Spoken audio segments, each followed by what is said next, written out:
Hello. Last topic में आपको goods का ऑर्डर मिलना या देना से संबंधित जर्नल एंट्री बताई थी। अब हम ड्राइंग टॉपिक से संबंधित जर्नल एंट्री सीखेंगे। आइए देखते हैं। ड्राइंग्स यानी कि आहरण, इसको इंग्लिश में ड्राइंग्स बोला जाता है और हिंदी में से आहरण बोलते हैं। अब इसका मीनिंग पता होना चाहिए हमें। जब फर्म या कंपनी का प्रोप्राइटर या मालिक अपने पर्सनल यूज के लिए या उसकी फैमिली का मेंबर पर्सनल यूज के लिए बिजनेस से कैश या गुड्स विड्रॉ कर लेते हैं तो उसको हम ड्राइंग्स का नाम देते हैं, अर्थात उसको हम ड्राइंग मानते हैं। चलिए इसकी जनरल एंट्री देखते हैं। इसकी जनरल एंट्री होती है drawings account debit to cash account oblique purchase account. अब यहां पर मैंने ऑब्लिक वर्ड यूज किया है, आप देखेंगे तो यहाँ पे यानी कि कैश लिखेंगे, कैश अकाउंट क्रेडिट होगा या परचेज अकाउंट क्रेडिट होगा। इसकी नरेशन होती है बीइंग कैश ऑब्लिक गुड्स। अब गुड्स का मतलब यहाँ पर ये गुड्स हो गया और ये कैश हो गया। अगर हमने कैश यूज करा है तो कैश को लिखेंगे और गुड्स यूज करा है, ठीक है। तो drawing account debit to cash oblique purchase account being cash oblique goods used for personal use. इसका मीनिंग ये होता है कि अगर प्रोप्राइटर ने या मालिक या ऑनर ने कैश विड्रॉ किया है तो कैश अकाउंट क्रेडिट करेंगे। यदि उसने गुड्स यूज किया है या विड्रॉ किया है तो परचेज अकाउंट को क्रेडिट करते हैं। आइए अब इसको एग्जाम्पल के थ्रू समझते हैं। Number 1, cash used for personal oblique domestic use. Hindi में बोलते हैं इसको व्यक्तिगत ऑब्लिक घरेलू खर्च हेतु रोकड़ प्रयोग की। अब देखेंगे आप यहाँ पे हमने ये रोकड़ शब्द आ गया है और यहाँ पे कैश आ गया है। इंग्लिश में कैश और हिंदी में रोकड़। तो आप देखेंगे अब हम इसकी एंट्री क्या पास करते हैं। इसकी एंट्री पास होगी ड्राइंग्स अकाउंट डेबिट और टू। अब थोड़ा यहां हमें रुकना पड़ेगा, समझना पड़ेगा, क्योंकि यहां पे मैंने आपको बताया है to cash account oblique purchase. अब यहाँ पे कैश लिखा हुआ है, हिंदी में रोकड़, तो यहाँ पे हमें टू कैश अकाउंट को क्रेडिट करना पड़ेगा, ठीक है। और जो अमाउंट क्वेश्चन में दी है उसको राइट डाउन कर देंगे। इसकी नरेशन बनाई जाती है बीइंग। अब यहाँ पे कैश अकाउंट क्रेडिट कराए तो हम यहाँ पे कैश लिखेंगे being cash used for personal use.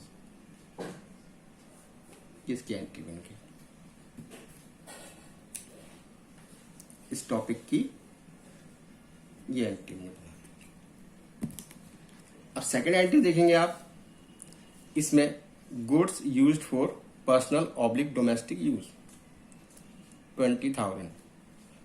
Hindi में बोला गया इसको व्यक्तिगत ऑब्लिक घरेलू या निजी प्रयोग हेतु माल, यानी कि माल प्रयोग किया या निकाला, ठीक है। अब आप देखेंगे यहाँ पे कि यहाँ पे गुड्स दिया हुआ है, यानी कि हिंदी में बोलेगा माल। तो इसके लिए क्या एंट्री पास करेंगे हम,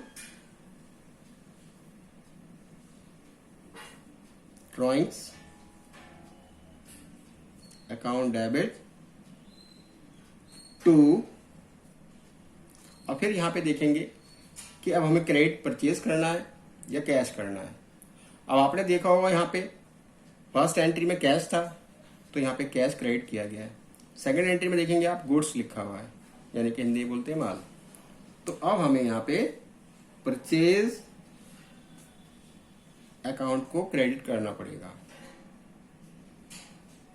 और इसकी अमाउंट हम यहाँ पे शो कर देंगे। इसकी नरेशन होगी बीइंग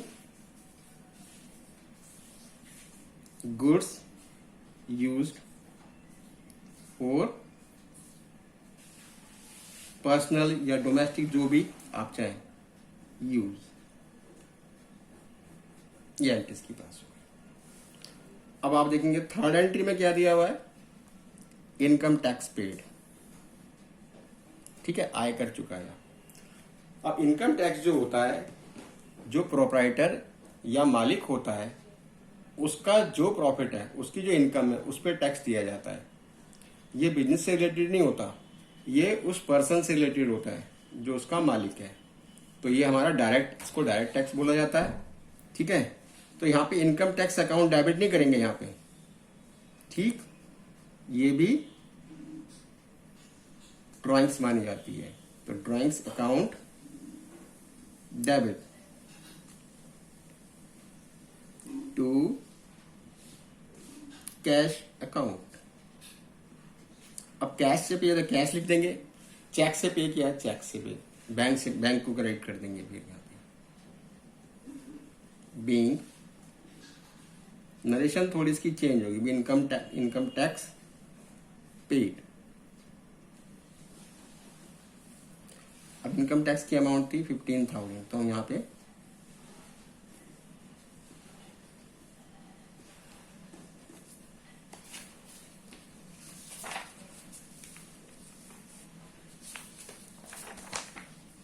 अब देखिए थर्ड एंट्री ये इनकम टैक्स की बन गई। अब हमारी आती है कि LIC प्रीमियम पेड। LIC जो होता है ये भी बिजनेस का एक्सपेंसेस नहीं होता।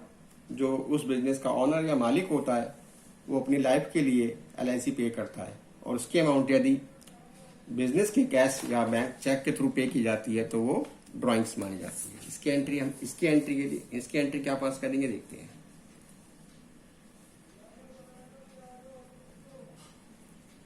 इसके लिए भी हमें ड्राइंग्स अकाउंट को डेबिट करना पड़ेगा।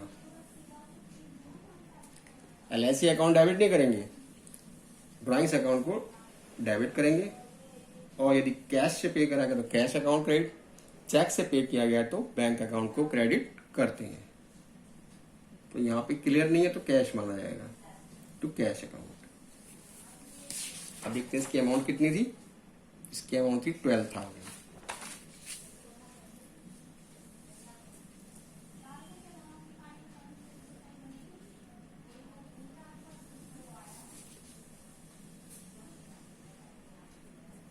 being LIC paid by। अब कैश है तो कैश लिख सकते हैं, अगर चेक के थ्रू पे किया है तो बाई चेक लिख देंगे, मगर यहाँ पे टू बैंक अकाउंट आएगा। ओके, चलिए हम अब हमारा नेक्स्ट टॉपिक होगा वो नेक्स्ट वीडियो में आपको